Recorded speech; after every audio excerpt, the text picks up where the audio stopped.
Paris, France کی راجدھانی، امام Khomeini کے طولانی جلاوطنی کے سفر کی تیسری اور آخری قیام گاہ، جہاں 1978 میں رئیس جمہوریہ والری زسکردستان کے زمانے میں آپ داخل ہوئے. ما هیچ بنا نداشتیم که به پاریس بریم. مسائلی بود که هیچ اراده ما درش دخالت نداشت. هرچی بود و تا حالا هرچی هست و از اول هرچی بود با اراده خدا بود. من هیچ برای خودم یه چیزی که عملی خودم کرده باشم، یه چیزی برای خودم قائل باشم نیستم، برای شما هم قائل نیستم. هرچه هست از اوست. کارهایی که میشد که ما اصلا در ذهنمون نمی آمد که این کار مثلا باید بشه میشد و میدیدیم که نتیجه داد. امام نے نوفل نشاتو کو اپنے قیام کے لیے چنا. ایک چھوٹا سا شہر فرانس کی راجدھانی پیرس سے 25 کلومیٹر کے فاصلے پر تھا. انہوں نے اس گھر میں اپنے فرزند سید احمد اور خاندان کے دوسرے افراد کے ساتھ 85 روز اقامت کی، حالانکہ ان کی زوجہ عراق میں رہ گئی. فرانس کی حکومت نے امام کو سیاسی کاموں سے منع کر دیا اور خیر مقدم کے ضمن میں ان سے چاہا کہ ایران کے شاہ کے خلاف کوئی کام نہ کرے. لیکن امام نے اسے قبول کرنے سے انکار کر دیا اور فرمایا میں نہ تو فرانس میں کسی طرح کا انٹرویو دوں گا اور نہ ہی کوئی تقریر کروں گا، لیکن ایرانی عوام کو پیام ضرور بھیجوں گا اور ایران کے لوگوں کی انقلابی قیادت کروں گا. امام نے خبر نگاروں کے ساتھ مصاحبوں سے گریز کیا. خبر نگار مجبور تھے کہ گھر سے باہر ان کی تصویریں لیں. وہ لوگ لکھتے تھے کہ امام اپنے گھر میں محاصرے میں ہیں اور کسی مصاحبے میں شرکت نہیں کر سکتے ہیں. ان خبروں کے پھیلنے کی وجہ سے فرانس کی حکومت سیاسی دباؤ کا شکار ہو گئی، کیونکہ فرانس کی حکومت کا نعرہ تھا کہ وہ لوگوں کی آزادی کی محافظ ہے، لیکن اسلامی دنیا کے رہبر کو تقریر کرنے اور انٹرویو دینے سے روک رہی ہے. ایران کے گلیوں کوچوں میں اضطراری حالت وجود میں آ گئی اور لوگوں نے اپنے مخصوص انداز میں فرانس کی سیاست پر اعتراض کرنا شروع کر دیا. ایران میں بالخصوص تہران کے لوگ ہر روز پھول کے گلدستے کے ساتھ تہران میں موجود فرانس کے سفارت خانہ جاتے اور فرانس کے سفیروں کا اور ان کی حکومت کا شکریہ ادا کرتے، اس لیے کہ فرانس کی حکومت نے امام کی میزبانی کو قبول کیا تھا. لوگوں کے جذبات فرانس کی حکومت کے سلسلے میں بڑھنے لگے اور لوگ سب سفارت خانہ کے باہر جلسہ کرنے لگے اور وہیں پر بیٹھے رہتے تاکہ جسکردستان کا شکریہ ادا کر سکیں. ان باتوں نے فرانس کی حکومت کو یہ تاثر دلا دیا کہ ان کی حکومت سے ایرانی عوام کے درمیان بہت محبت ہے، کیونکہ انہوں نے امام کو اپنا مہمان بنایا تھا اور اس محبتانہ انداز نے فرانس کے صدر کو امام پر لگائی گئی پابندیوں کو کچھ حد تک کم کرنے پر مجبور کر دیا. البته دولت فرانسه ابتداء حالا جبور بود یه قدری احتیاط میکرد، لیکن بعدش نه با ما محبت کردند و ما مطالبمون رو در پاریس بیشتر از اون مقداری که توقع داشتیم منتشر کردیم و گاهی خبرگزاری‌های امریکا می آمدن اونجا و ما صحبت میکردیم و به من میگفتن که این در تمام امریکا و این مقداری هم در خارج امریکا پخش میشه.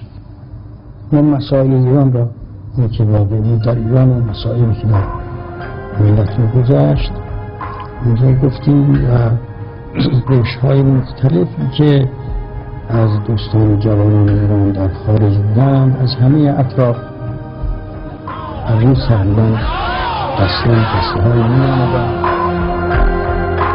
بہت جلدی سردی کا موسم آ گیا اور حضرت عیسیٰ مسیح علیہ السلام کی ولادت کی نشانی کی صورت میں برف باری ہونے لگی. شب ولادت حضرت عیسیٰ کے موقع پر حضرت امام نے فرمایا کہ شب ولادت حضرت عیسیٰ مسیح ہیں۔ ہمارے گھر لوگوں کا آنا جانا لگا رہتا تھا، جس سے پڑوسیوں کو کافی تکلیف ہوئی ہے، کیونکہ دیگر ممالک میں رہنے والے زیادہ بھیڑ بھاڑ کے عادی نہیں ہیں جس طرح سے ہم لوگ عادی ہیں۔ عرض خدمت ہے، تم لوگ ایک کام کرو، کچھ چاکلیٹ یا مٹھائیاں لے کر پڑوسیوں میں تقسیم کرو۔ امام کے فرزند سید احمد اور وہ لوگ کہ جو فرانس سے آشنائی رکھتے تھے، انہوں نے پڑوسیوں کو گھر گھر مٹھائیاں بانٹنا شروع کر دی۔ صبح اٹھنے کے بعد، نماز صبح کے بعد سڑک کے اس طرف دکان سے ناشتے کے لیے روٹی خرید کر لاتی تھی۔ میں نے گھر کا دروازہ کھلا تو دیکھا سڑک خبر نگاروں سے بھرا ہوا ہے، سب کے ہاتھوں میں کیمرے ہیں۔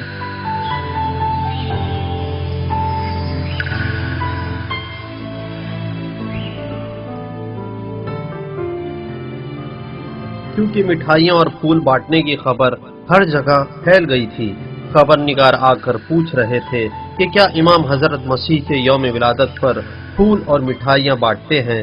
امام کی نظر میں مسیح کون ہیں؟ اور سب ہی امام کا انٹرویو لینا چاہتے تھے۔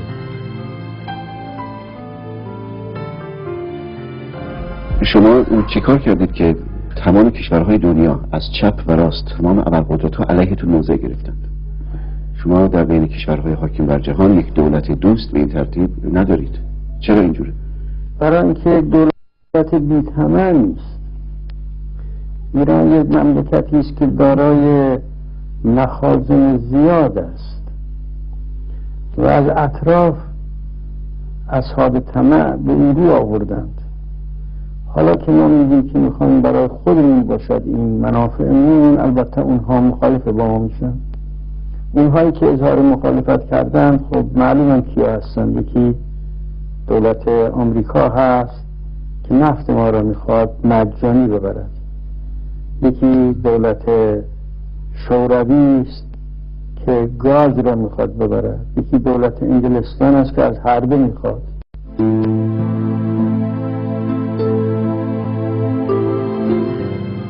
دو مہینے اور 25 دن کے اندر امام کے 450 انٹرویو ریڈیو اور ٹیلی ویژن پر ہوئے۔ جب تک امام فرانس میں تھے، یعنی روزانہ 5 انٹرویو۔ اسی بنا پر دنیا والوں نے بہت جلد امام کو پہچان لیا کہ وہ شاہ کے مخالفوں کے رہبر ہیں۔ اس کے بعد امام سے وقت لیا کہ ان سے ملاقات کرے۔ ہم 4 زانو ہو کر زمین پر بیٹھ گئے۔ میں امام کے پہلو میں تھا۔ مجھے یقین ہو گیا کہ وہ رہبر واقعی ہے، با رب و با وقار شخصیت،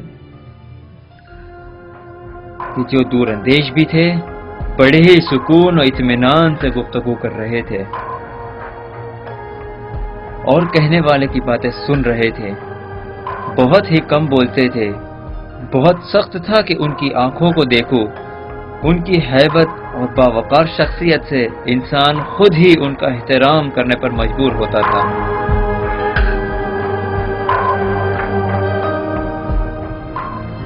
دروازہ کھلتے ہی وہ ہماری طرف اندر آئے۔ انہیں دیکھتے ہی معلوم ہوتا تھا کہ یہ 80 سال کا انسان ایک باوقار شخصیت کا مالک ہے، جس کے سامنے ہم کھڑے تھے۔ لوگوں کی طرف تیز نظروں سے دیکھتے تھے۔ جب مسکراتے تھے تو چہرہ کھل جاتا تھا، لیکن بہت کم مسکراتے تھے۔ وہ بہت ہی عجیب شخصیت تھے۔ امام واقعاً کیا شخصیت رکھتے تھے، بہت بلند شخصیت کے مالک تھے۔ مجھے احساس ہو رہا تھا کہ ایک معنوی چیز نے ان کا احاطہ کر رکھا ہے۔ جہاں بھی وہ جاتے تھے وہ احاطہ تھا۔ وہ جب باہر جاتے تھے تو گویا ایک مقناطیسی طاقت ان کے اطراف میں تھی۔ جب امام بات کرتے تھے تو میں لکھ لیتا تھا اور ان کی باتوں کو قلم بند کر لیتا تھا۔ بہت سنبھل کے رہتا تھا کہ کہیں فکر ادھر ادھر نہ ہو، کیونکہ وہ ایسی شخصیت تھے کہ بہت جلد انسان ان کو دیکھ کر محو ہو جائے اور ان کی طرف جذب ہو جائے۔ نوفل نوشا تو بہت ہی جلد امام کے انقلاب کا ایک مورچہ ہو گیا۔ بہت سے شاہ کے مخالفین فرانس آ گئے تاکہ شاہ کے مخالف رہبر سے ملاقات کریں۔ و اینطور نیست که اون مطلبی که مردم را متوجه به ما کرده است امور خارجی باشد، بلکه نخیر یک امور داخلی و اونی که چون ما موافق با اون چیزی که اونها میخواستند، اون چیزی که اسلام میخواست، اون چیزی که ملت اسلام میخواست ما قیام کرده بودیم، از این جهت مردم با ما موافقت کردند و من چون بیشتر از دیگران در این مسئله وارد بودم از این جهت شاید مردم بیشتر توجه داشتن۔ عراق میں لوگ جس طرح امام کے پیغامات نجف سے ایران پہنچاتے تھے، یہاں فرانس میں پوری طرح سے طریقہ بدل دیا۔ فرانس کے ہوائی اڈے سے اور دوسرے مقامات سے امام کے کیسٹ آسانی سے ایران بھیجے جا رہے تھے۔ یہ کیسٹیں لوگوں کے انقلابی جذبے میں جوش پیدا کرتی جا رہی تھیں اور اس میں شاہ کی مخالفت اور اس کے اصل چہرے کو دکھایا جا رہا تھا۔ جب امام پیرس میں تھے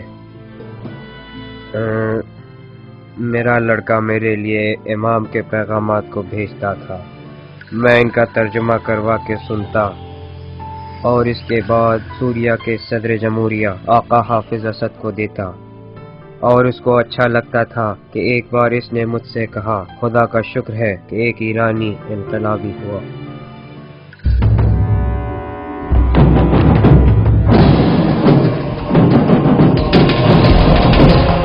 شاہ امام کی ترکی جلاوطنی کے بعد 1964 سے 13 سال تک آرام سے رہا اور جو دل چاہا کیا، اور اس مدت میں ایران میں قابل توجہ کوئی بھی واقعہ نہیں ہوا۔ ہاں اتنا ضرور تھا کہ نجف سے امام کے بیانات منتشر ہونے کی بنا پر شاہ فکر مند رہتا تھا، لیکن بہت زیادہ پریشان بھی نہیں تھا، کیونکہ بظاہر اس کے سامنے کوئی نقصان دہ کیفیت نہیں تھی۔ عملی طور پر ہر چیز پر اس کا قبضہ تھا، جبکہ امام کے زیادہ تر فعال شاگرد ساواک کی جیل میں تھے یا ساواک کے زیر نظر تھے۔ خصوصاً امام کے قم کا دفتر جاسوسوں کی نظر میں تھا۔ وہ لوگ ساری رفت و آمد پر کڑی نظر رکھتے تھے۔ اگر ماحول کا جائزہ لیا جائے تو انقلاب کا کوئی اثر نہیں دکھائی دے رہا تھا، لیکن 3 مہینے کے اندر ایران کا سیاسی میدان تہے بالا ہو گیا کہ کسی کو بھی اس کی امید نہیں تھی۔ 9 اپریل 1977 میں امام خمینی کے بڑے بیٹے مصطفیٰ خمینی شہید ہو گئے۔ سب ہی یہ جانتے تھے کہ اس قتل میں باسی اور ایرانی ساواک کا ہاتھ ہے، لیکن اس کی کوئی دلیل نہیں تھی۔ شہر تبریز کے رہنے والوں نے آقا مصطفیٰ کے چہلم کے دن مجلس برپا کی۔ شاہ اس مجلس کو روک نہیں سکا۔ دوبارہ امام خمینی کا نام مائک پر بلند ہوا اور مظاہرے کرنے والوں نے بلند کیا۔ یہ مظاہرہ 13 سال کے بعد جو ظاہراً فراموشی کی نظر ہو گیا تھا، دوبارہ شروع ہو گیا۔ شاہ اس کو لوگوں کا غصہ سمجھ کر نظر انداز کر سکتا تھا، لیکن اس نے اس قضیے کو فوج کے حوالے کر دیا اور حکومت فوج کے ہاتھ میں چلی گئی۔ اس وجہ سے فوج سڑکوں پر آ گئی۔ اس سے لوگوں میں غصہ اور بڑھ گیا اور شاہ کی طرف سے بدبین ہو گئے۔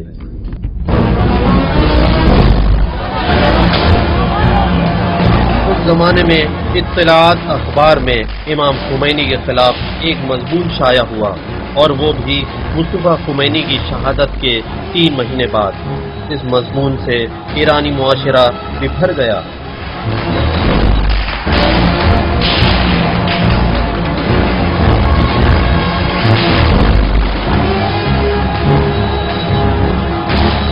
ایران میں صفوی دور سے ایک ایسی سیاسی صورتحال تھی کہ تخت حکومت پر شاہ کی قدرت تھی اور مرجعیت دینی کی بھی قدرت تھی۔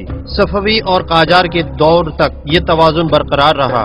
دینی مرجعیت چاہے قم میں ہو یا نجف میں دونوں برقرار تھے، لیکن پہلوی حکومت نے اس قدرت کو ختم کر دیا۔ اس توازن کو ختم کرنے کی شاہ کو بہت مہنگی قیمت ادا کرنی پڑی۔ یہیں سے لوگوں میں عظیم انقلاب کے جذبے کی بنیاد پڑی۔ وہ مضمون امام کے خلاف اطلاعات نامی ایک اخبار میں جب وہ مضمون شائع ہوا تو ایران کی عوام اور حوزہ علمیہ کے طلاب شہر قم میں شاہ کے خلاف کھڑے ہوئے اور کافی شہید بھی ہوئے۔ کہہ سکتے ہیں کہ یہیں سے اس عظیم انقلاب کی شروعات ہوئی تھی۔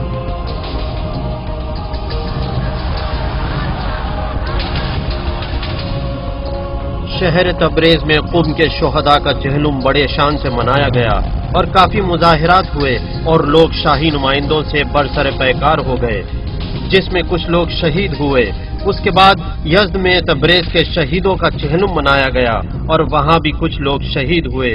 پھر ابادان میں یزد کے شہداء کا چہلم منایا گیا اور کچھ دن بعد یہ خون تمام ایران کی عوام کی رگوں میں دوڑنے لگا اور یہ شروعات تحریک اربعینی کے نام سے مشہور ہوئی۔ اب سب لوگ غصے میں تھے اور پورے ملک میں انقلاب کے شعلے بھڑک اٹھے۔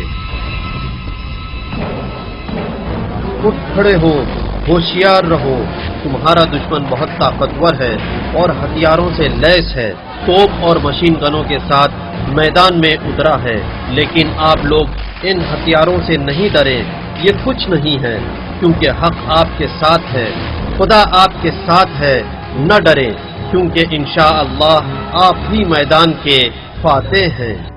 شاہ نے کئی بار ٹی وی پر تقریریں کی اور چاہا کہ مرنے والوں کی تعداد کو کم کر کے بتائے۔ Would you say is your most serious disappointment? Well, maybe it's in the bureaucracy and the failure of the various departments to give the real service that they should to the people.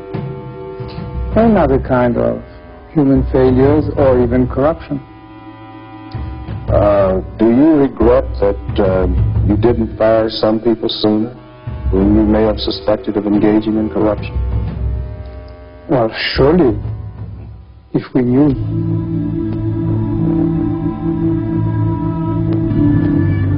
حالات بدتر، خطرناک تر اور خونی ہوتے گئے۔ ساواک نے لوگوں کو گرفتار کرنا شروع کیا، مخصوصاً یونیورسٹی کے طالب علوم کی کافی زیادہ تعداد کو گرفتار کر کے جیل میں ڈال دیا تھا۔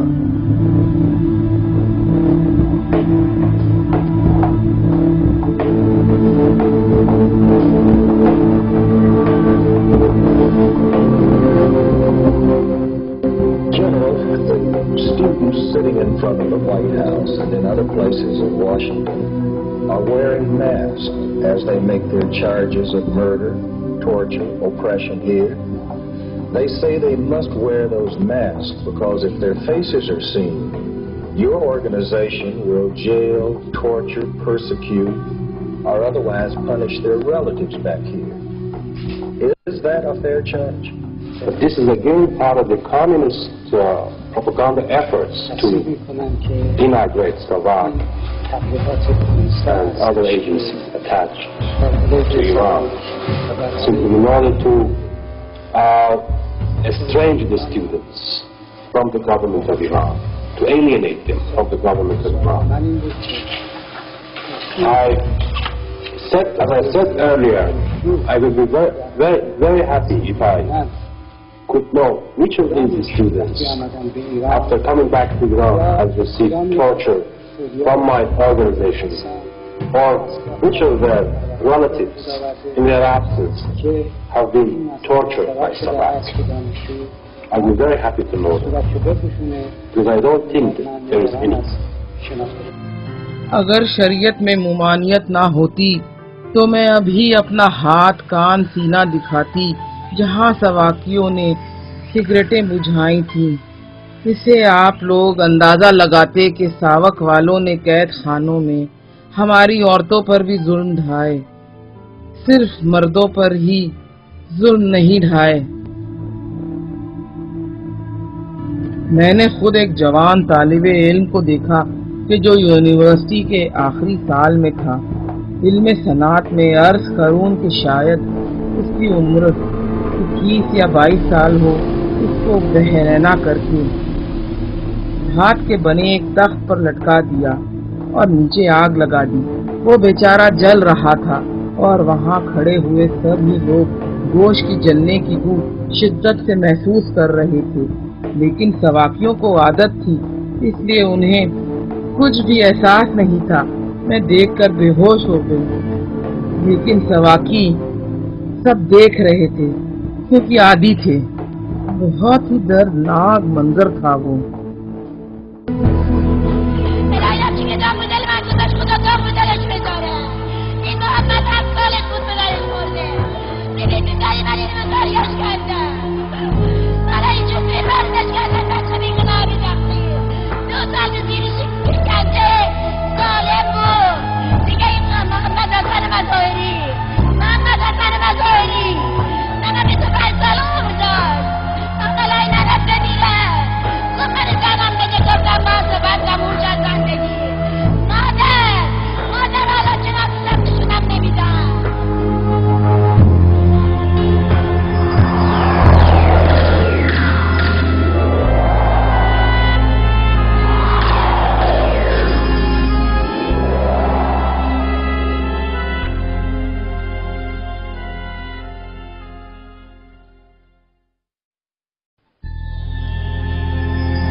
واشنگٹن جو کیمپ ڈیوڈ کے معاہدے کو عمل کرانے میں مشغول تھا، ایران کے حوادث اور واقعات کے بارے میں CIA کی گزارشات کو اہمیت نہیں دے رہا تھا۔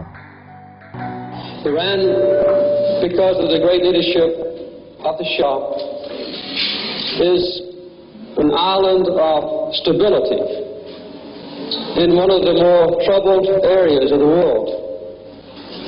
This is a great tribute to you, Your Majesty, and to your leadership, and to the respect and the admiration and love which your people give to you. امریکی خفیہ ایجنسی CIA کی قابلیت کو بڑھا کر پیش کیا گیا تھا۔ امریکی ایجنٹ ہر جگہ پر موجود تھے، لیکن وہ اسلامی انقلاب کے درمیان گھسنے میں ناکام رہے۔ وہ لوگ بائیں بازو کے محاذ کمیونسٹ اور نیشنلسٹ کے درمیان گھس گئے تھے۔ یہ میرا نظریہ نہیں، بلکہ اس موضوع پر بعد میں کئی کتابیں شائع ہوئیں جس میں لکھا تھا کہ امریکیوں کو اسلامی انقلابیوں کی طاقت کا اندازہ نہیں۔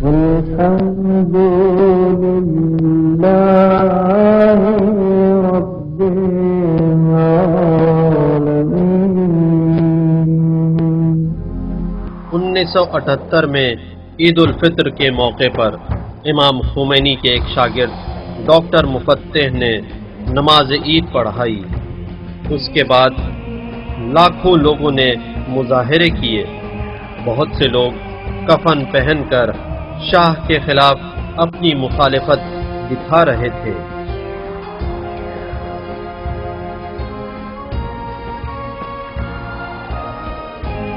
فوج کو گولی چلانے کا حکم دے دیا گیا تھا، جو بھی مظاہرے کرے گولی مار دو۔ 2 ستمبر بروز جمعہ سن 1978 کے دن تہران کے جلاد صفت افسر اویسی نے میدان زالہ پر موجود مظاہرین پر گولی چلانے کا حکم دیا۔ مغربی خبر نگاروں کی رپورٹ کے مطابق 4000 لوگ مارے گئے۔ ایرانیوں نے اسے جمعہ سیاہ کے نام سے منسوب کیا ہے اور میدان زالہ کا نام میدان شہداء ہو گیا۔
کوئی شک نہیں ہے کہ وہ ایک ڈکٹیٹر تھا اور کوئی رحم و مرحمت نہیں رکھتا تھا. ہزاروں سیاسی قیدی اس کے قید خانوں میں تھے. یہ سب میں بہت دقیق خبروں کے مطابق کہہ رہا ہوں. وہ لوگوں کی طرف توجہ نہیں کرتا تھا، خود غرض اور مغرور تھا. امریکیوں نے اس کو حکومت تک پہنچایا تھا، لیکن وہ غلط فہمی میں مبتلا ہو کر خود کو واقعاً بڑا آدمی سمجھنے لگا. اس میں ذرا بھی انکساری نہیں تھی کہ یہ تو جانے کہ وہ کون ہے اور کس پر حکومت کر رہا ہے.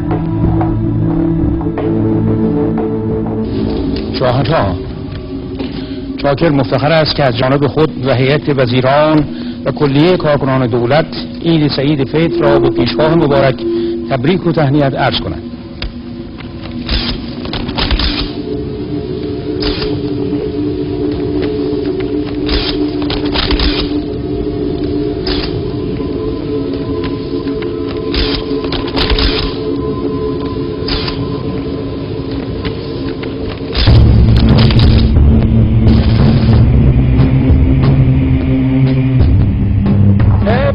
Without an exception in the army, is totally and absolutely unswervingly loyal to the Shah. شاہ اور اس کے مشاوروں کا خیال یہ تھا کہ فوج کو جدید اسلحوں سے لیس ہونا چاہیے تاکہ وہ حکومت کی حفاظت کر سکے. شاہ کی فوج اس وقت دنیا کی 5ویں فوج تھی کہ جو جدید اسلحوں سے لیس تھی، اور اس وقت 70 کی دہائی میں 7 لاکھ سے بھی زیادہ فوجی تھے. اس فوج کے مقابل کھڑا ہونا خودکشی کرنے کے برابر تھا. امام خمینی کی سیاست یہ تھی کہ فوج سے بغیر کسی معرکہ آزمائی کے ہتھیار ڈلوا دے. خاص بات یہ ہے، مہم یہ ہے کہ امام نے لوگوں کو یہ پیغام دیا تھا، یہ تعلیم دی تھی، اور یہ سیاسی تعلیم بھی تھی کہ جب بھی فوج کے سامنے آنا تو اس سے مقابلہ نہ کرنا، بلکہ اس سے محبت و شفقت سے پیش آنا. فوج سے مقابلہ نہ کرنا، اس کے سامنے نہ کھڑے ہونا، بلکہ ان کے دلوں کو اپنی طرف کرو. اگرچہ فوج تم پر گولی چلائے، تم ان کے ساتھ مہربانی سے پیش آؤ. تمہارا خون اور ان لوگوں سے تمہارا اظہار محبت اور جس طرح سے تم لوگ قربانی پیش کر رہے ہو، اس کے باعث تمہارے سامنے وہ لوگ سر تسلیم خم کر دیں گے. شہید کا خون ایسا ناقوس ہے کہ جو خود لاکھوں لوگوں کو بیدار کر دے گا. امام نے جو ہمیں نعرہ دیا تھا مظاہرے میں لگانے کے لیے، وہ اس طرح سے تھا کہ اے فوجی بھائیوں، کیوں اپنے بھائیوں کا قتل کرتے ہو؟ جب ہم سڑک پر مظاہرہ کرتے تھے تو آگے کی صف والے اپنے ہاتھوں میں پھول لیے تھے، جو فوجیوں کی بندوقوں کی نالوں میں پھولوں کو رکھ کر، اور یہی نعرہ لگاتے تھے، اے فوجی بھائیوں، کیوں اپنے بھائیوں کا قتل کرتے ہو؟ بالکل شاہ کی نوکری نہ کریں، کیونکہ شاہ خود شیطان ہے اور آپ لوگ خدا کے کمزور بندوں کے خدمت گزار ہیں. لہٰذا آپ لوگوں کے لیے زیبا نہیں دیتا ہے کہ اپنے ہی مسلمان بھائیوں پر گولیاں برسائیں، چونکہ جو بھی گولی مسلمان کے دل پر لگے گی در حقیقت وہ قرآن پر لگے گی. آپ لوگوں کو چاہیے کہ اپنے دیہات، اپنی زمین، اپنے گھر لوٹ جائیں. آپ لوگوں کو چاہیے کہ مسجد کی طرف، خدا کی طرف لوٹ جائیں. کہ اسلحے کا استعمال نہ کریں. اس سے فائدہ یہ ہوا کہ جب ہم نے لوگوں کو بتایا کہ امام نے فرمایا ہے کہ فوجی اپنے فوجی کیمپوں کو ترک کر دیں، نتیجہ یہ ہوا کہ ہمارے پاس فوجیوں کو پہنچانے کے لیے لباس کم پڑ گئے، کیونکہ فوجیوں نے عوام سے کہا کہ ہمیں سادے لباس دو تاکہ ہم فوجی لباس اتار دیں. سادے لباس پہننے کے بعد بھی فوج ان کے مخصوص چھوٹے بالوں سے پہچانی جا رہی تھی. اس وقت ہم نے حکم دیے کہ سبھی جوان مرد اپنے بالوں کو بالکل چھوٹے کٹوا دیں، سبھی ایک جیسے دکھنے لگے.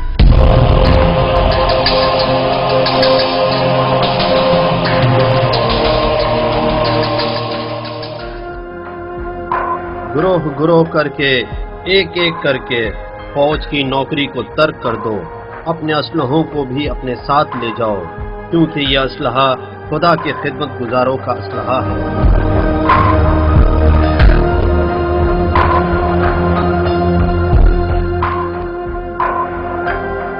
فوج کے نام امام کا پیغام دینے کے بعد اکثر فوجی عوام سے مل گئے۔ اس کے بعد امام نے بازاریوں سے خطاب کیا کہ جو اقتصاد کی ریڑھ کی ہڈی تھے، جن کے حوزہ علمیہ سے بہت ہی قریبی تعلقات تھے، بازار نے بھی امام کی دعوت کو قبول کر لیا اور ہڑتال کر دی، سب کچھ بند کر دیا گیا۔ اس وجہ سے شاہ کی سامراجیت کو اقتصادی طور پر کافی جھٹکا لگا، یہ کہا جا سکتا ہے کہ اس کی کمر ٹوٹ گئی۔ اس کے بعد تیل صاف کرنے والے کارخانوں سے امام نے خطاب کیا کہ وہ صرف داخلی استعمال کے لیے ہی تیل نکالیں اور باہر بھیجنا بند کر دیں۔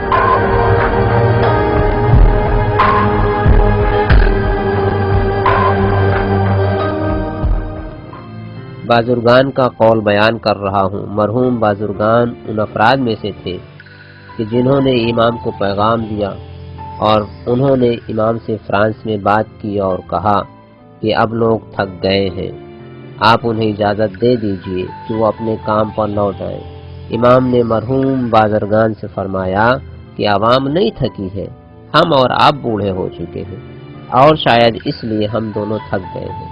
عوام شاہ کو گرانے تک اپنے مقصد کی طرف گامزن رہے گی۔ میں یہاں ایک واقعہ بتاتا ہوں کہ اس زمانے میں جب لوگوں نے ہڑتال کر رکھی تھی، شاہ نے ایک تقریر کی اور کہا اگر تیل کے کارخانوں کے مزدور اپنے کام پر واپس نہیں آئیں گے تو میں انہیں سب کو نکال دوں گا اور ان کی جگہ پر دوسرے ممالک سے مزدور اور اسرائیل سے ماہرین کو لے آؤں گا۔ یہ سردیوں میں ہوا تھا اور ایرانیوں کو تیل کی ضرورت تھی تاکہ اپنے گھروں کو گرم کر سکیں۔ اسی وجہ سے تیل کے ڈبوں کی 100 میٹر سے زیادہ لمبی لائن لگ گئی تھی۔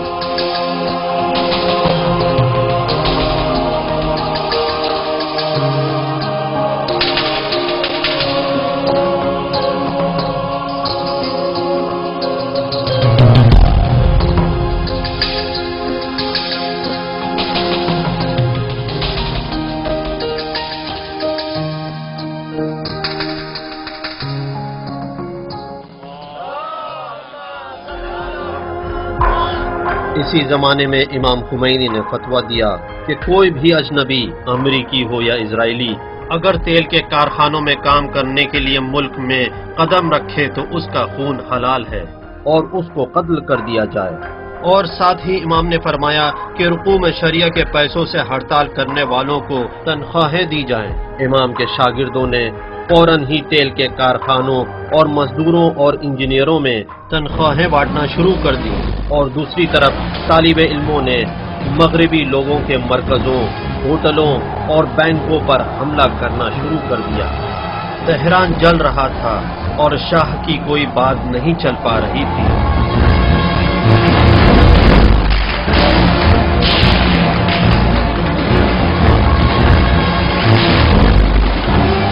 امام نے عاشور کے دن ساری عوام کو مظاہرے میں آنے کے لیے کہا کہ سب سڑکوں پر اتر آئیں اور اس شہنشاہی نظام کو اکھاڑ پھینکیں۔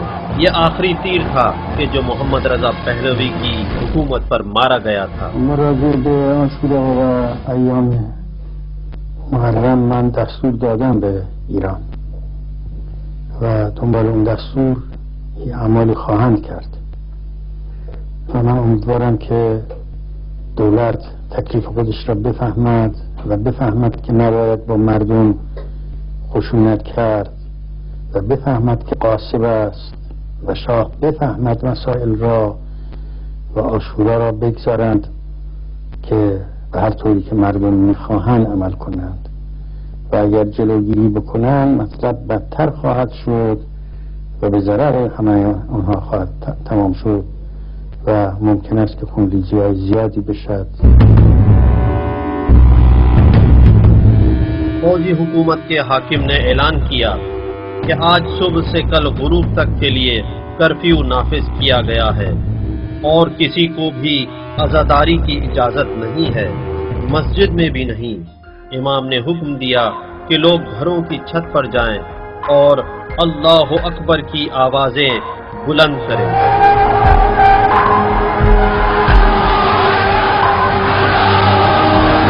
اس رات کے بارے میں عالمی خبر نگار بتاتے ہیں کہ ایران کے انقلابیوں کی صدائیں اللہ اکبر سے شاہ اور اس کے خدمت گزار لرز رہے تھے۔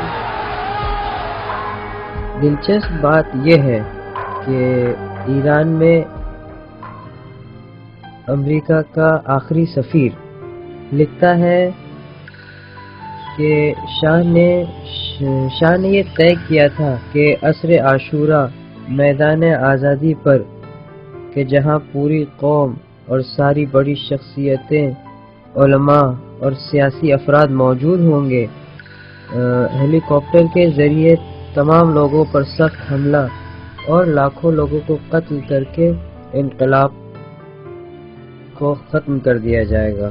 عاشور کے دن ظہر کے وقت لویزان کی ملٹری کیمپ کے ایک جوان فوجی نے حملہ کر کے ان تمام افسروں کمانڈروں کو قتل کر دیا کہ جو ظہر کے بعد لوگوں کا قتل عام کرنے کے لیے آ رہے تھے۔ شاہ اسی وقت سمجھ گیا کہ اب ایران کی حکومت اس کے ہاتھ سے نکل چکی ہے اور اب کوئی راستہ نہیں بچا ہے۔ فوجی حکومت نے مجبور ہو کر کرفیو ختم کر دیا۔ جیسے ہی یہ خبر لوگوں تک پہنچی، ساری عوام سڑکوں پر نکل آئی کہ پیر رکھنے کی جگہ تک نہیں تھی۔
مجبور ہو کر شاہ نے لوگوں کے لیے ایک پیغام دیا۔ وہ اس پیغام سے لوگوں کے جذبات کو اپنی طرف کرنا چاہتا تھا اور اس طرح لوگوں سے خطاب کیا کہ ایرانی قوم نے اس سے پہلے شاہ کو اس طرح خطاب کرتے نہیں دیکھا تھا۔ من نیز پیام انقلاب شما ملت ایران را شنیدم. من حافظ سلطنت مشروطه که موهبتی است الهی که از طرف ملت به پادشاه تفویض شده است هستم. تکرار نشده بلکه خطاها از هر جهت جبران نیز گردد. متعهد می شوم که پس از برقراری نظم و آرامش در اسرع وقت یک دولت ملی برای برقراری آزادی‌های اساسی و اجرای انتخابات آزاد تعیین شود تا قانون اساسی که خونبهای انقلاب مشروطیت است به صورت کامل به مرحله اجرا درآید. شاہ نے ازہاری کی فوجی حکومت کو ختم کر دیا اور اپنے پرانے دشمن قومی محاذ والوں کے پاس جا کر حکومت ان کے حوالے کر دی تاکہ اس مکاری کے ذریعے وہ انقلاب کی شدت کو کم کر سکے۔ باوجود اس کے کہ قومی محاذ کو خود امریکیوں ہی نے محمد مصدق کے رہبریت کے زمانے میں ختم کروایا تھا، اور اب وہی لوگ ایک منصوبے کی بنا پر اسی پارٹی کو استعمال کر رہے تھے۔ امریکی صدر جمی کارٹر نے اس حکومت کے لیے نئے رئیس کا انتخاب کیا۔ We have encouraged, to the limited extent of our own ability, a public support for the Bakhtiar government, for the restoration of stability, for the end of bloodshed, and for the return of normal life in Iran. اس نئی حکومت کا پہلا فیصلہ شاہ کا ملک سے باہر سفر کا اعلان تھا، جو کہ ایرانی قوم چاہ رہی تھی۔ بختیار کی حکومت بننے کے 10 دن بعد شاہ نے مہرآباد ایئرپورٹ پر اخباری نمائندوں سے اس طرح کہا: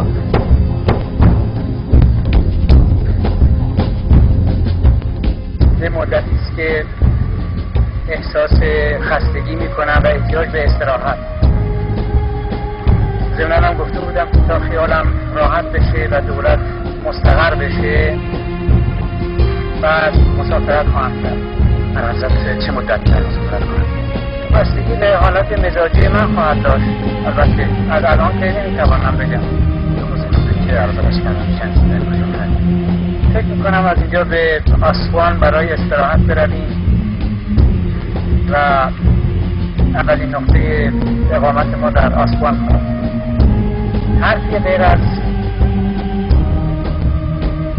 حس وضعیت مملکت و انجام وظیفه بر اساس میهن‌پرستی ندارم.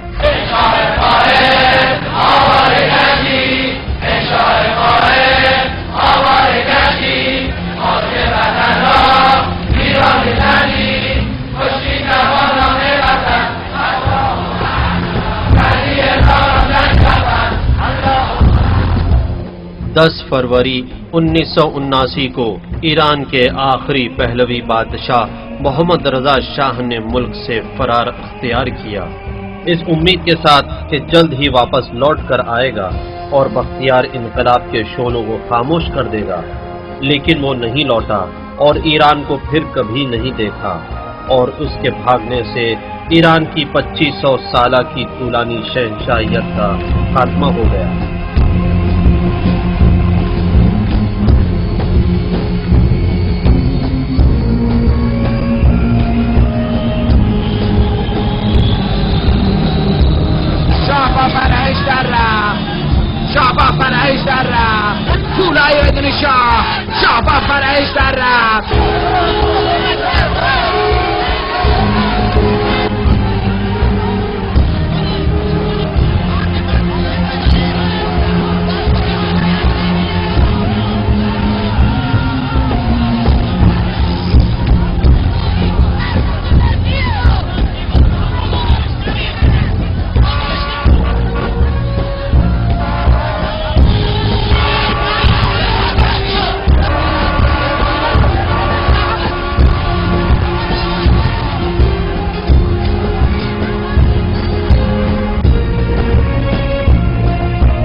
شاہ کے فرار کرنے کے بعد امام نے لوگوں سے انقلاب جاری رکھنے کے لیے کہا تاکہ وہ بختیار کی حکومت کو بھی گرا دیں۔ لوگوں نے اس آواز پر بھی لبیک کہا۔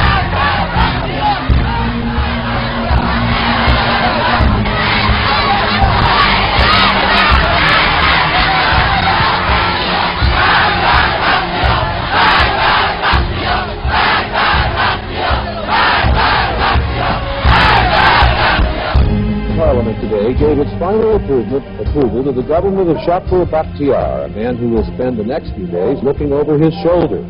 The Ayatollah Khomeini, the religious strongman, says he's coming back to set up a different government to do his bidding. Can Bakhtiar get along with the Ayatollah? Here's his answer. I hope we will put some understanding between us. Do you expect the Shah to return to Iran? And if so, I don't know. This is up to him. Well, he says he's taking an extended vacation, and obviously he's leaving you with a lot of problems to try to solve. And well, he has power to rule the country too. And you think you won't have any difficulty with Khomeini's followers? Not difficulty.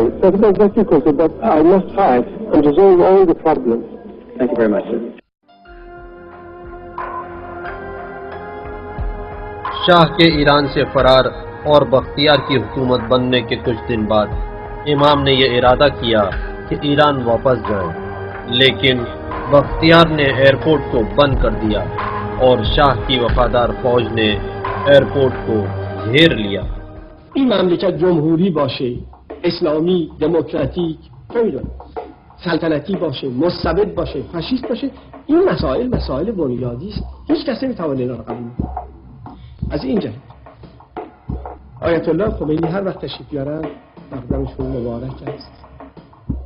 وقتی هم آمدند اگر برنامه‌هایی دارند و ارائه میدند با کمال احترام ما گوش خواهیم. ولی اگر میخوان نخست وزیر بشن یا چیزی شبیه به این، بنده در جای خودم بسیار راحت هم با تمام مشکل.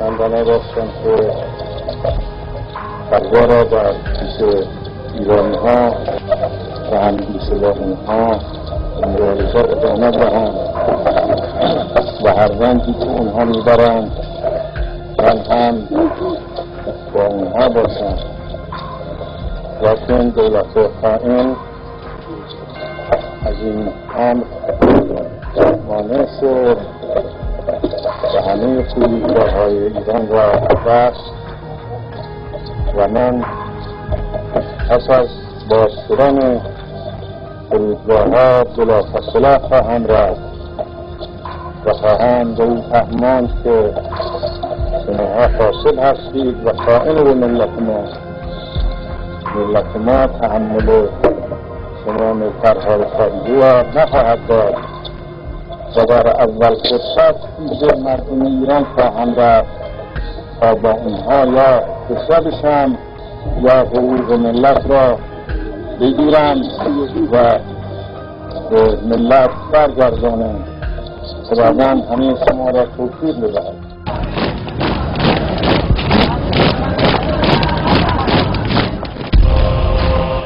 ایران کے مختلف شہروں سے لاکھوں کی تعداد میں آئے ہوئے ایرانی ہوائی اڈے کے اطراف کی سڑکوں اور چوراہوں پر جمع ہونے لگے اور اس ہجوم نے ایک بڑی آہنی دیوار کی طرح ہوائی اڈے کا محاصرہ کر لیا.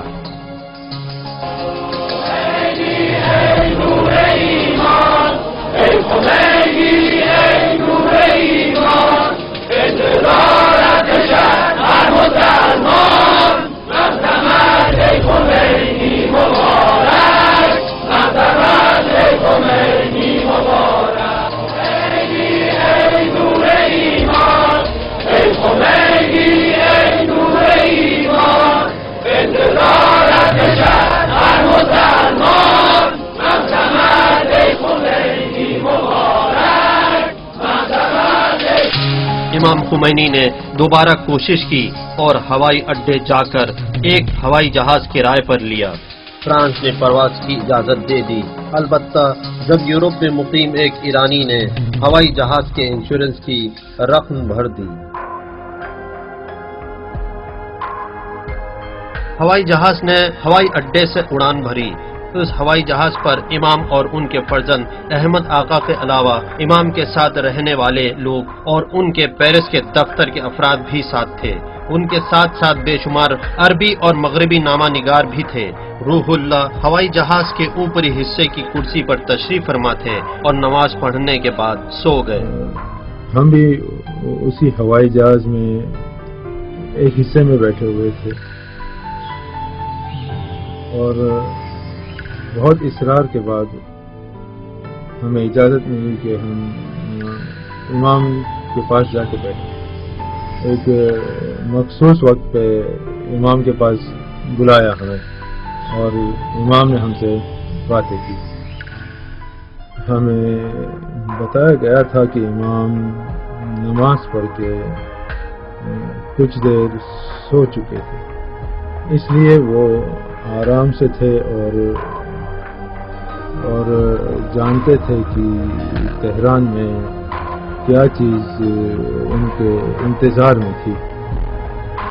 جب ہم تہران کی فضا میں پہنچے تو ایک عجیب واقعہ رونما ہوا. اس وقت ہماری توقع کے خلاف ہم نے دیکھا کہ ہوائی فوج ہماری حفاظت کر رہی تھی اور انہوں نے ہوائی جہاز کے اترنے کو آسان کر دیا.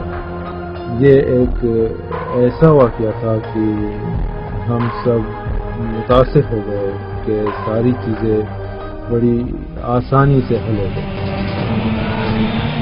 آہستہ آہستہ فرانس کا ہوائی جہاز ہوائی پٹی تک پہنچا. لاکھوں لوگ جو ہوائی اڈے پر کھڑے تھے یا جو پوری دنیا میں ٹی وی پر دیکھ رہے تھے، سب کی نگاہیں اس پر ٹکی ہوئی تھی. اس کے اترتے ہی لاکھوں لوگ کہ جو ہوائی اڈے کے باہر اپنے رہبر کے منتظر تھے، سب کی آنکھیں اپنے رہبر کو دیکھنے کی منتظر تھیں. ہوائی جہاز کے پہیوں کے زمین پر لگتے ہی گویا حکومت اسلامی کی الف ب لکھ گئی اور ایران و ایرانیوں کی ایک نئی ایرانی تاریخ رقم ہوئی. امام آ گئے، جی ہاں امام آ گئے، اور کتنی عزت کے ساتھ آئے. اور ہوائی اڈہ جس لکیر پر ہوائی جہاز اترا، اس نے امام کی 14 سالہ جلا وطنی کو ہمیشہ کے لیے ختم کر دیا اور امام وطن لوٹ آئے.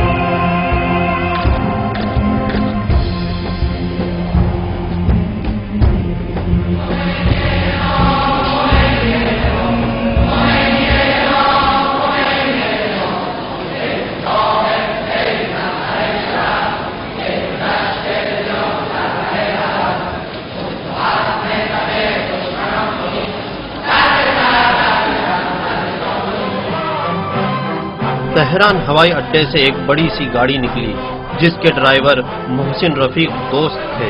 امام آگے ڈرائیور کے پاس تھے اور ان کے فرزند احمد ان کے پیچھے تھے. دنیا بھر کے اخباری نمائندوں نے اس دن لوگوں کے ہجوم کو 70 لاکھ افراد بتایا ہے جو ہوائی اڈے سے بہشت زہرا تک بھرے ہوئے تھے، اور سب کو معلوم تھا کہ امام بہشت زہرا میں تقریر کریں.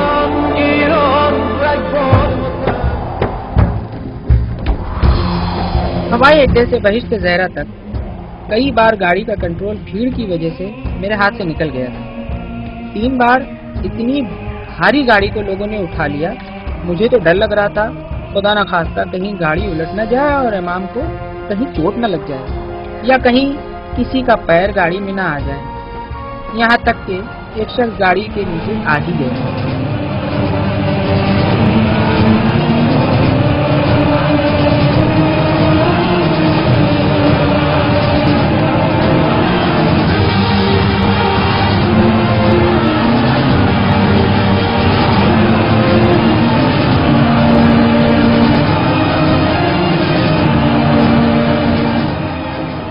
وہ گاڑی جس میں امام خمینی سوار تھے لوگوں کے ہجوم کے سامنے جواب دے دیا اور اس حالت میں آگے بڑھنا ممکن نہیں تھا. ہوائی فوج نے امام کو لے جانے کے لیے ایک ہیلی کاپٹر کا انتظام کیا. امام ہیلی کاپٹر پر سوار ہو گئے جو انہیں اس اسٹیج کے پاس لے گیا جو خاص امام کے لیے بنایا گیا تھا. اسٹیج کے سامنے سینکڑوں کیمرے لگے ہوئے تھے اور لاکھوں کی تعداد میں امام کے چاہنے والے بہشت زہرا میں جمع ہوئے تھے.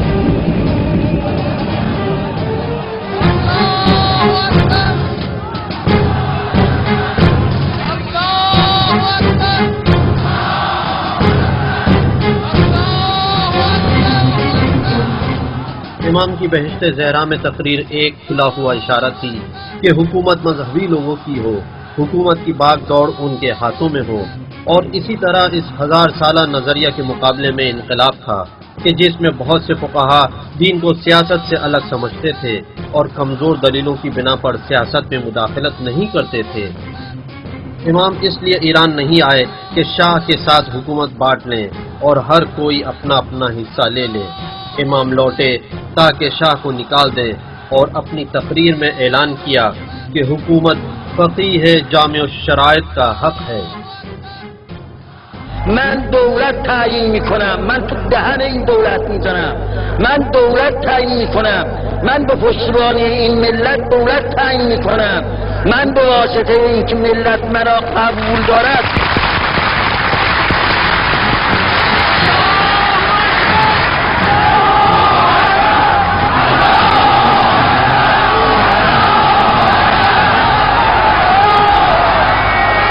میگم که در یه مملکت که دو تا دولت نمیشه، خب واضح هستیم یه مملکت دو تا دولت نداره، لکن دولت غیر قانونی باید بره.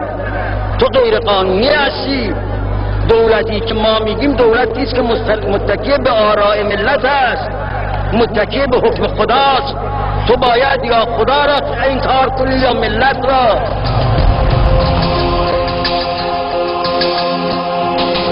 امام نے تہران کے ایک مدرسے میں قیام کیا۔ اس جگہ سارے ملنے والے آتے تھے۔ اگرچہ امام جلا وطنی سے لوٹ آئے تھے، لیکن انقلاب ابھی تک کامیاب نہیں ہوا تھا۔ ضروری تھا کہ بختیار کی حکومت ختم ہو اور فوج اپنا رویہ بدلے اور انقلابیوں کے ساتھ ہو جائے۔ لیکن جب شاہ ایران سے باہر گیا تب عوام سے مقابلے کے لیے فوج کا کمانڈر ایک امریکی تھا، اس کا نام جنرل ہائزر تھا۔ اس کو امریکہ سے وہاں کے حالات پر قابو پانے کے لیے بلایا گیا تھا اور اس کی صرف یہی کوشش تھی کہ کچھ کرے، اور اپنی زندگی کی ایک کتاب میں اس نے ان واقعات کو لکھا ہے کہ روز بروز بدلتے حالات کو دیکھ کر افسروں کے حوصلے پست ہو گئے۔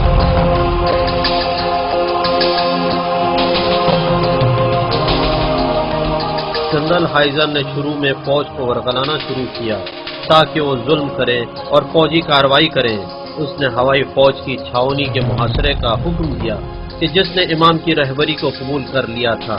اسی طرح یہ بات پھیلی کہ امام جس مدرسے میں مقیم ہیں اس پر بمباری ہونے والی ہے۔ جب پتہ چلا کہ امام خمینی پر حملہ کرنا چاہتے تھے تو آغا رفسنجانی گئے امام کے پاس اور کہا کہ آپ چمران سے باہر چلے جائیں، کہ آج رات دشمن 50 ہوائی جہازوں سے اس جگہ پر حملہ کرنے والے ہیں۔ امام نے کہا میں ہرگز باہر نہیں جاؤں گا، یہیں بیٹھا رہوں گا۔ یہ لوگ اڑان نہیں بھریں گے اور اگر بھر بھی لی تو انہیں نیچے آنا ہوگا، ان لوگوں کو زندہ پکڑ لیں گے۔ تم بے فکر رہو، کچھ بھی نہیں ہوگا۔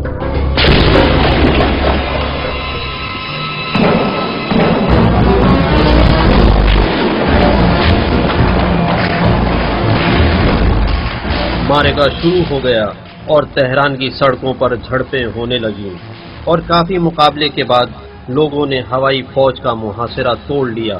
اس وقت بختیار نے وزرائے امنیت کے ساتھ ایک جلسہ کرنے کے بعد اعلان کیا کہ 4 بجے عصر سے 11 فروری کی صبح تک کرفیو نافذ کیا گیا ہے۔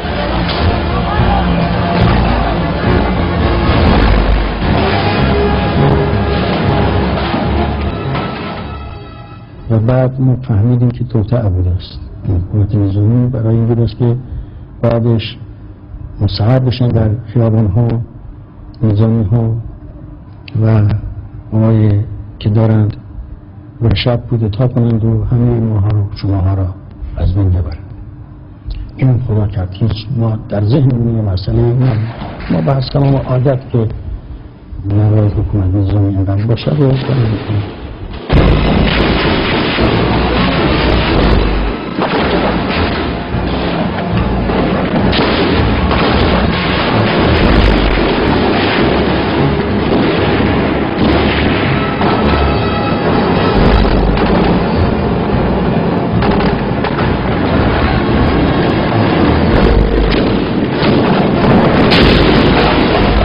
اس دن ظہر کے بعد لوگ سڑکوں پر اتر آئے اور سڑکوں اور فٹ پاتھ پر مورچہ بنا لیا، اور اس کے بعد حقیقتاً آمنے سامنے کا مقابلہ شروع ہو گیا۔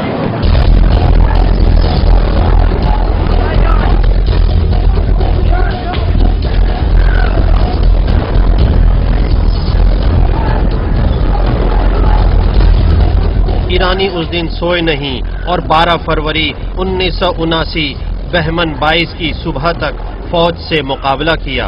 اسی دوران تمام پولیس کے ٹھکانے اور فوج کے مورچے اور گارڈ کے مورچے سب ایک کے بعد ایک برباد ہوتے گئے، اور اس کے بعد ریڈیو اور ٹی وی اسٹیشن گئے اور اس کو فوج اور ساواکیوں سے آزاد کرایا، اور پہلا اعلان جو پڑھا گیا وہ یہ کہ انقلاب کامیاب ہو گیا۔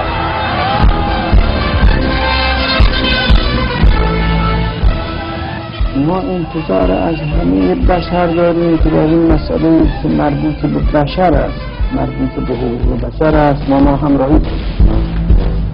پیام ما هم به همه ملت ها این است که هم خودشون که این ملت مظلومی که زیر چتمه ظلم دارد له میشد کمک کنند، و هم دولت های خودشون را وادار کنند که کمک کنند، و اگر دولت ها مخالفت میکنند تبلیغ کنند دولت.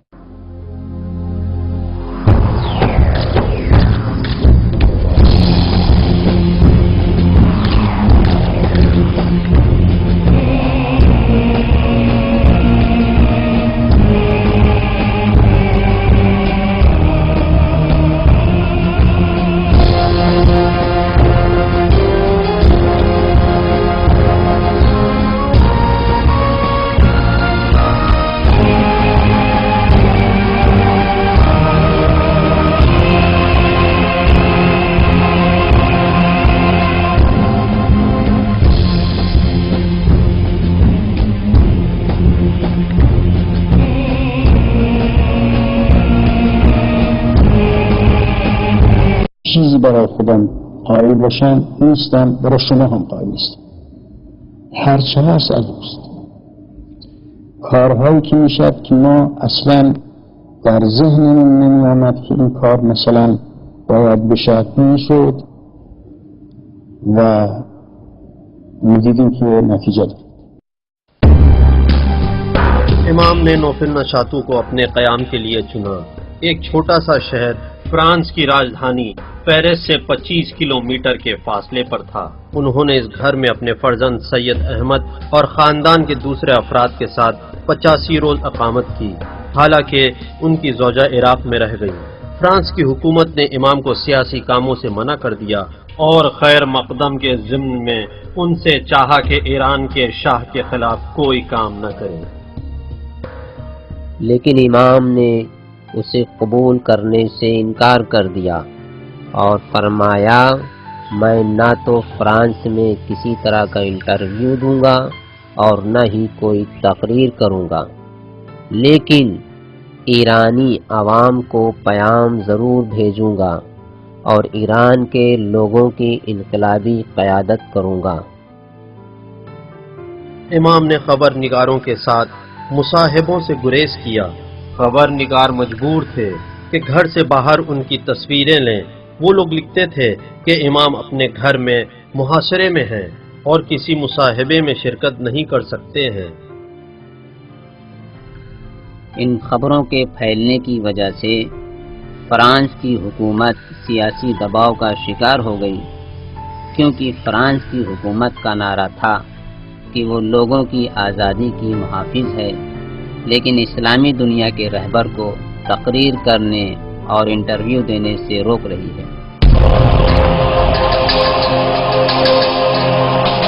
ایران کے گلیوں کوچوں میں اضطراری حالت وجود میں آ گئی اور لوگوں نے اپنے مخصوص انداز میں فرانس کی سیاست پر اعتراض کرنا شروع کر دیا۔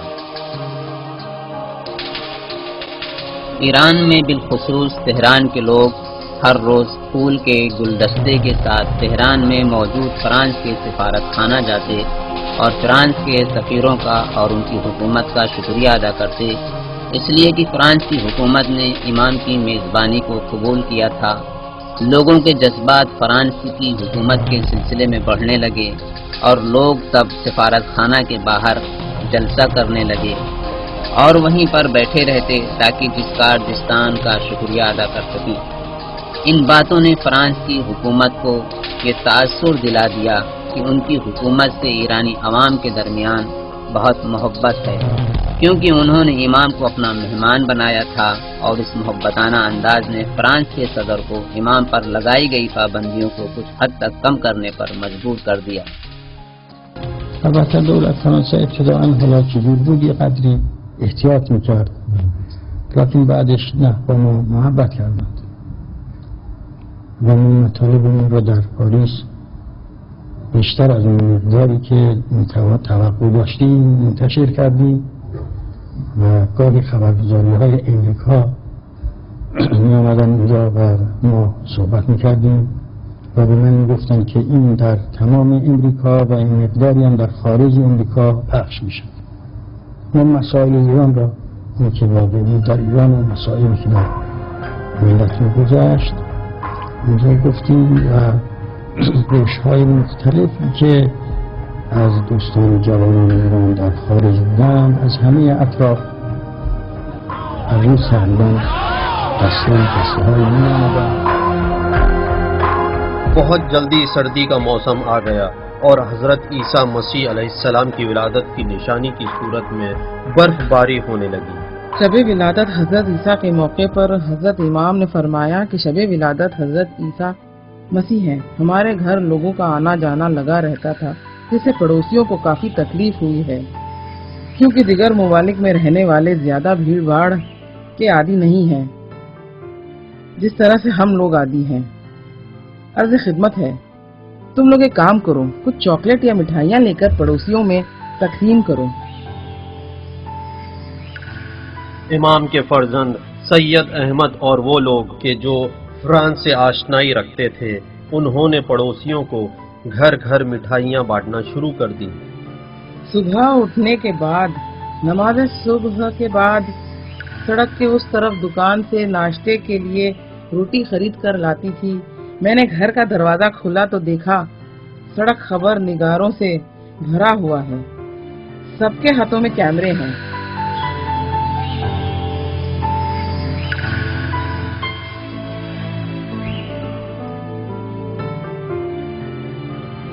کیونکہ مٹھائیاں اور پھول بانٹنے کی خبر ہر جگہ پھیل گئی تھی، خبر نگار آ کر پوچھ رہے تھے کہ کیا امام حضرت مسیح کے یوم ولادت پر پھول اور مٹھائیاں بانٹتے ہیں؟ امام کی نظر میں مسیح کون ہیں؟ اور سب ہی امام کا انٹرویو لینا چاہتے تھے۔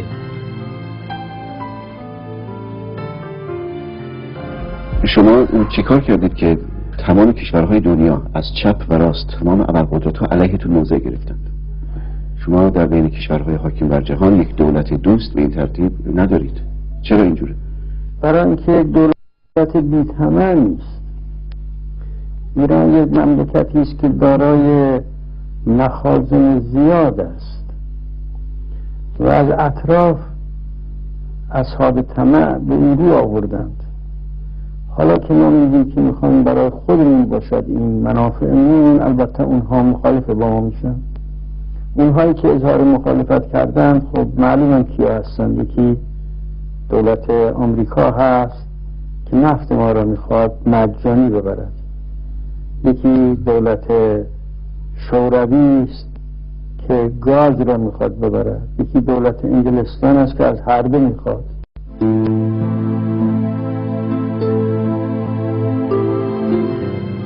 دو مہینے اور 25 دن کے اندر امام کے 450 انٹرویو ریڈیو اور ٹیلی ویژن پر ہوئے، جب تک امام فرانس